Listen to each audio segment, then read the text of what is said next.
ಸೃಷ್ಟಿಕರ್ತನನ್ನ ಧ್ಯಾನ ಮಾಡದ ಸೃಷ್ಟಿಯನ್ನು ಪೂಜಿಸುವವರು ಬಹಳ ಮಂದಿ ಇರ್ತಾರೆ. ಎಲ್ಲಿ? ನರಕದಲ್ಲಿ. ನರಕದಲ್ಲಿ.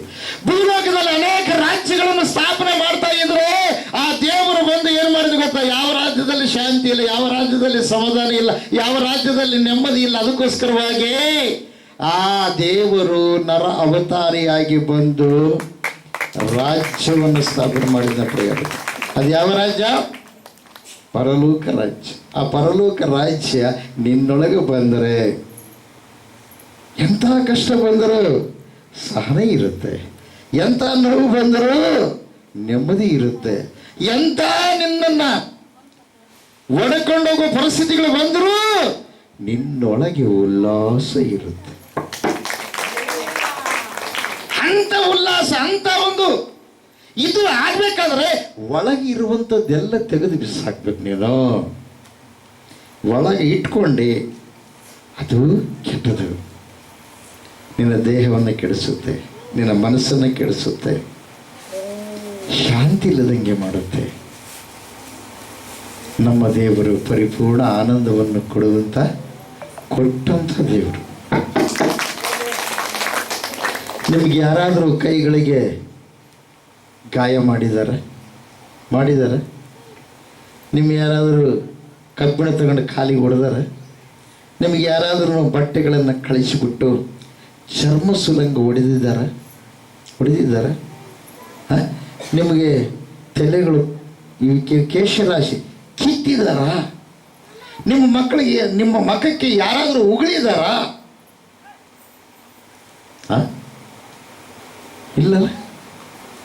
ಇಲ್ಲ. ಆ ಒಳ್ಳೆಯದು ಮಾಡಿದ ದೇವರು ನಿಮ್ಮನ್ನು ನನ್ನನ್ನು ಉಂಟು ಮಾಡಿದ ತಪ್ಪಿಗೆ ಆತ ತನ್ನಲ್ಲಿ ತಾನು ಪಶ್ಚಾತ್ತಾಪ ಪಟ್ಟನಂತ, ನೊಂದುಕೊಂಡಂತ, ಬಾಧೆ ಪಟ್ಟನಂತ, ಅಯ್ಯೋ ಪರಿಶುದ್ಧರಾಗಿ ಜೀವಿಸಬೇಕು, ನನ್ನೊಂದಿಗೆ ಇರಬೇಕು, ನನ್ನ ಸಂಕಲ್ಪ ನೆರವೇರಿಸಬೇಕು ಎಂಬುದಾಗಿ ನಾನು ಸೃಷ್ಟಿ ಮಾಡಿ ಲೋಕಕ್ಕೆ ಕಳಿಸಿಕೊಟ್ರೆ ಈ ಮಾನವರು ನನ್ನ ಮಾತನ್ನು ಕೇಳದೆ ಏನಾದರೂ ನಾಶವಾದ್ರಲ್ಲ ಅಂತ ತಿಳ್ಕೊಂಡು ನಾವು ಮಾಡಿದ ಪಾಪಕ್ಕೆ, ನಾವು ಮಾಡಿದ ಕೆಟ್ಟ ಕೆಲಸಕ್ಕೆ ನಮಗೆ ಶಿಕ್ಷೆ ಬರಬೇಕಾಗಿತ್ತು. ಸರ್ವಲೋಕದ ಜನರಿಗಾಗಿ ಆ ಸೃಷ್ಟಿಕರ್ತನಾದ ದೇವರ ನರ ಅವತಾರಿಯಾಗಿ ಬಂದು ಆತನೇ ಏನು ಮಾಡಿದ? ಆ ನೋವುಗಳನ್ನೆಲ್ಲ ಅನುಭವಿಸಿದ. Price hallelujah. ದೇವರಿಗೆ ಮಹಿಮುಂಟಾಗಲ್ಲ. ಇವತ್ತು ನಿನಗಾಗಿ ದೇವರು ಪ್ರಾಣ ಕೊಟ್ಟಾನ, ನೀನು ಆತನಿಗಾಗಿ ಏನು ಕೊಡ್ತಿ? ದೇವರು ನಿನಗಾಗಿ ಪ್ರಾಣ ಕೊಟ್ಟಾನ, ಆತನಿಗಾಗಿ ನೀನು ಏನು ಕೊಡಬಲ್ಲಿ?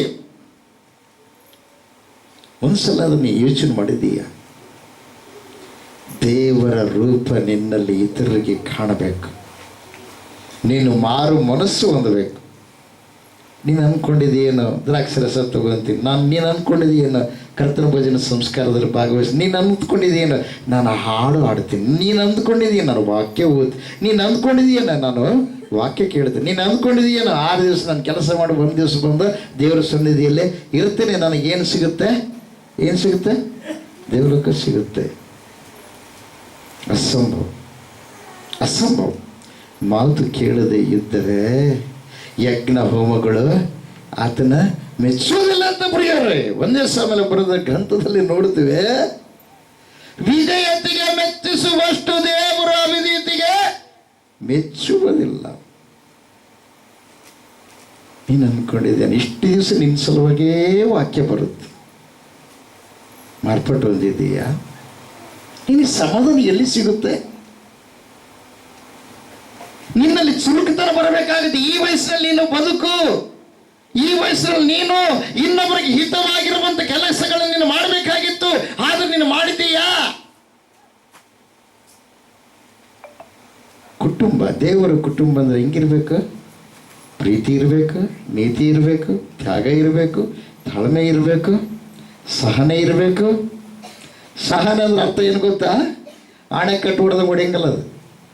ಸಹನೆ ಅರ್ಥ ಬಹಳ ಐತಿ. ಹೆಂಗ್ ಗೊತ್ತಾ?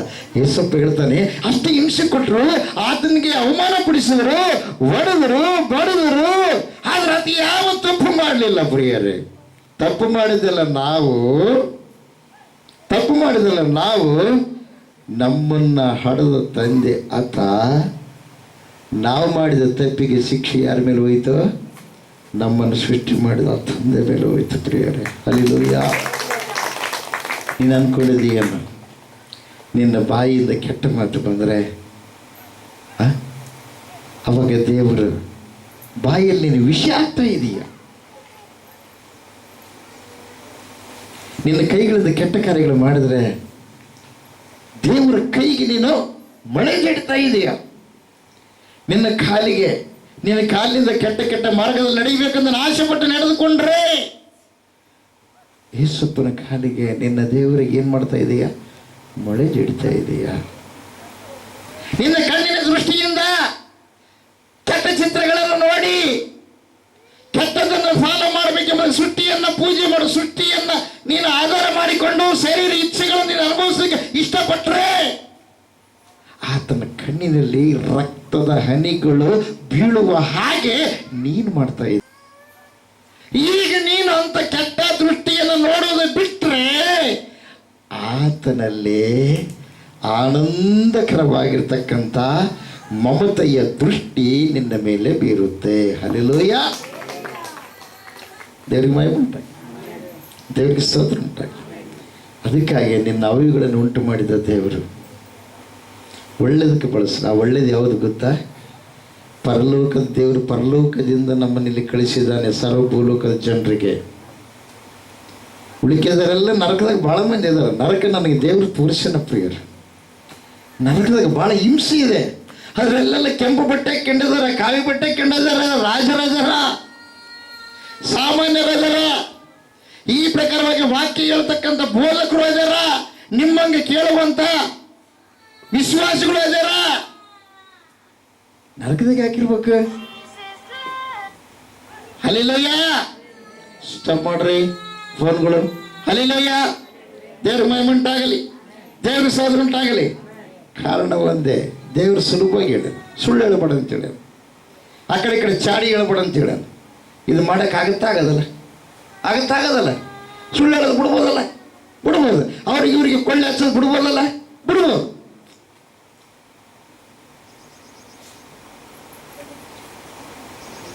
ಮುದುಕಿ ಮಾತುಗಳ ಕಟ್ಟಿಬಿಟ್ಟು ಪರಿಶುದ್ಧ ಗ್ರಂಥವನ್ನ ಕೈಯಾಗಿಟ್ಟು ದೀಕ್ಷಾದಿ ನಡುವು ಕಟ್ಟಿ ಮನೆ ಮನೆಯ ಬಾಗಿಲ ತಟ್ಟಿ ಏಸಯ್ಯ ವಿಷಯ ಹೇಳಮ್ಮ, ಸುಮ್ಮನೆ ಇದ್ದರೆ ತಪ್ಪಮ್ಮ. ಯಾವ ಸಮಯದಲ್ಲಿ ಮನುಷ್ಯನಿಗೆ ಅಪಾಯ ಬರುತ್ತೋ ಗೊತ್ತಿಲ್ಲ, ಯಾವ ಸಮಯದಲ್ಲಿ ಮನುಷ್ಯನಿಗೆ ಅನಾರೋಗ್ಯ ಬರುತ್ತೋ ಗೊತ್ತಿಲ್ಲ, ಯಾವ ಸಮಯದಲ್ಲಿ ಮನುಷ್ಯನಿಗೆ ಹಾಸಿಗೆಯಲ್ಲಿ ದೇವರು ಶಿಕ್ಷೆ ಕೊಡ್ತಾನಂತ ಹಾಸಿಗೆಯಲ್ಲಿಯೇ ಅಂತ ಶಿಕ್ಷೆ ಬರುತ್ತೆ ಗೊತ್ತಿಲ್ಲ. ನೀನು ಒಳ್ಳೆದನ್ನು ಮಾಡಿ ಆ ಶಿಕ್ಷೆನ ಅನುಭವಿಸಿದರೆ ದೇವರು ನಿನ್ನನ್ನು ಇಷ್ಟಪಡ್ತಾನೆ. ಅದು ಒಳ್ಳೆದೇ. ಏನು ಗೊತ್ತಪ್ಪ, ಒಳ್ಳೆ ವ್ಯಕ್ತಿಯಪ್ಪ ಬರಬಾರ್ದಾಗಿತ್ತು, ಪಾಪ ಕೆಟ್ಟವ್ರಿಗೆ ಬರಬೇಕು ಅಂಥದ್ದು ಇಂಥ ಒಳ್ಳೆ ವ್ಯಕ್ತಿಗೆ ಬಂದ ತಿಳ್ಕೊಂಡು ನಾಲ್ಕಲ್ಲ ಸಾವಿರಾರು ಜನರು, ನೂರಾರು ಜನರು ನಿನ್ನನ್ನು ಏನು ಮಾಡಿದ್ರು ಗೊತ್ತ, ಹೊಗಳ್ತಾರ ಪ್ರಿಯರೇ.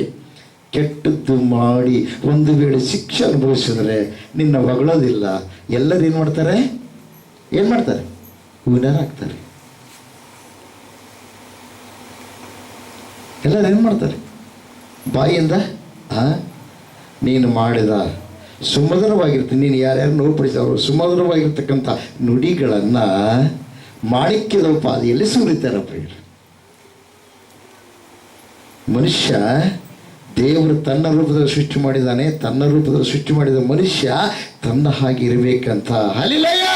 ಅದಕ್ಕಾಗಿ ಪ್ರಪಂಚದಲ್ಲಿ ಅನೇಕ ಮಂದಿರಗಳಿವೆ, ಮಠಗಳಿವೆ, ಗುಡಿಗಳಿವೆ. ಆದರೆ ಆತನ ಸನ್ನಿಧಿಯನ್ನ ಅಲಂಕಾರ ಮಾಡಿಕೊಂಡು ಪರಿಶುದ್ಧವಾಗಿ ಜೀವಿಸುವಂತ ಒಂದು ರಾಜ್ಯವನ್ನ ಆತನೇ ಸ್ಥಾಪನೆ ಮಾಡಿದ್ದಾನೆ. ಆ ರಾಜ್ಯದಲ್ಲಿ ನೀತಿ ಇದೆ.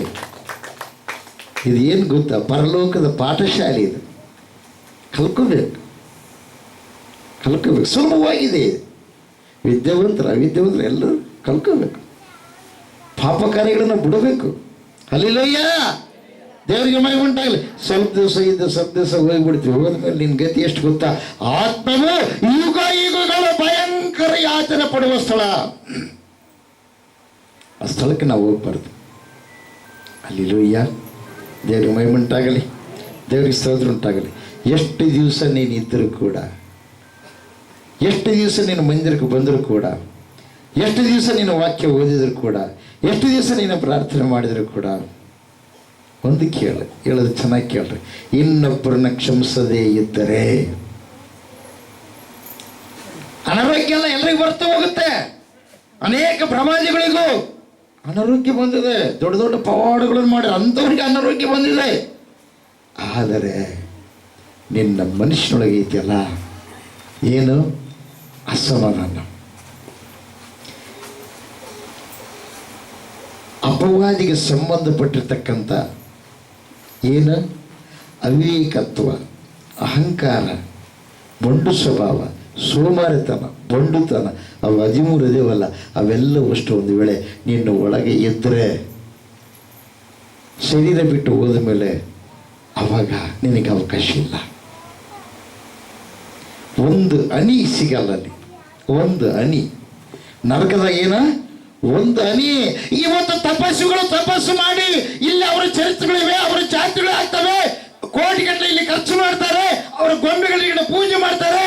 ಆದರೆ ಅವರು ನರಕದೊಳಗೆ ಬಿದ್ದು ಕೋಳಾಡ್ತಾ ಇದ್ದಾರೆ, ದೇವರನ್ನ ಕೇಳ್ತಾ ಇದ್ದಾರೆ, ದೇವರೇ ಭೂಲೋಕದಲ್ಲಿ ನಾನು ಎಷ್ಟೋ ಜನರು ನನಗೆ ನನ್ನನ್ನು ಫಾಲೋ ಮಾಡೋರು ಜರ, ಎಷ್ಟೋ ಜನ ನನ್ನ ಅಣ್ಣ ತಮ್ಮರ ಜನ, ಬಂಧು ಬಳಗದವರ ಜನ, ಅವರು ಈ ಜಾಗಕ್ಕೆ ಬರೋದು ಬೇಡ, ಒಂದು ಸಲ ಅವಕಾಶ ಕೊಡು, ನಾನು ಹೋಗಿ ಏನ್ ಮಾಡ್ತೀನಿ ತಿಳಿಸ್ತೀನಿ.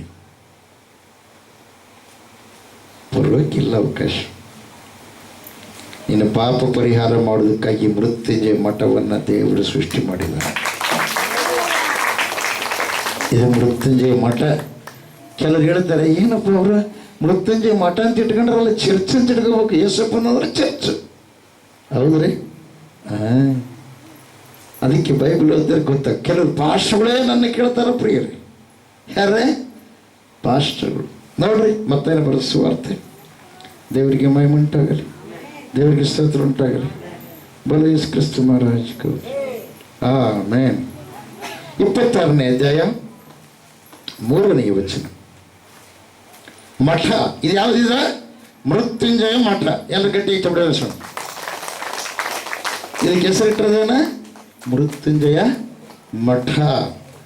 ಎಲ್ಲ ಮಠಗಳಲ್ಲೇ ಶರಣರ ಐಕ್ಯ ಆಗಿದ್ದಾರೆ. ಈ ಮಠದಲ್ಲಿ ಸಾಕ್ಷಾತ್ ಸರ್ವೇಶ್ವರ ಸೃಷ್ಟಿಕರ್ತನಾದ ದೇವರು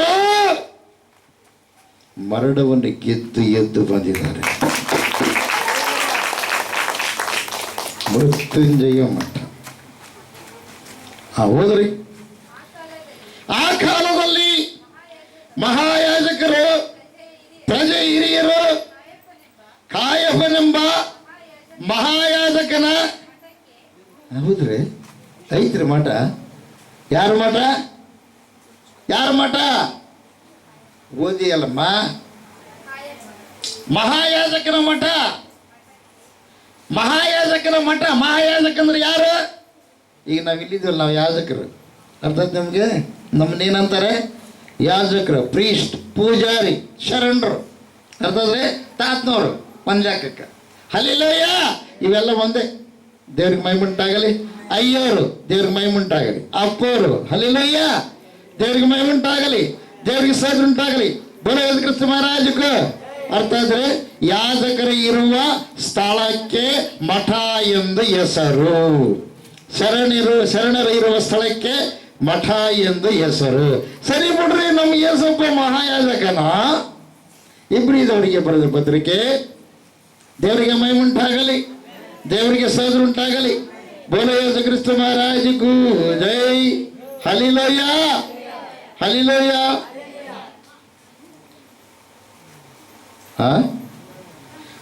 ಹೋದ್ರಿ 3ನೇ ಅಧ್ಯಾಯ ಹೋದ್ರಿ.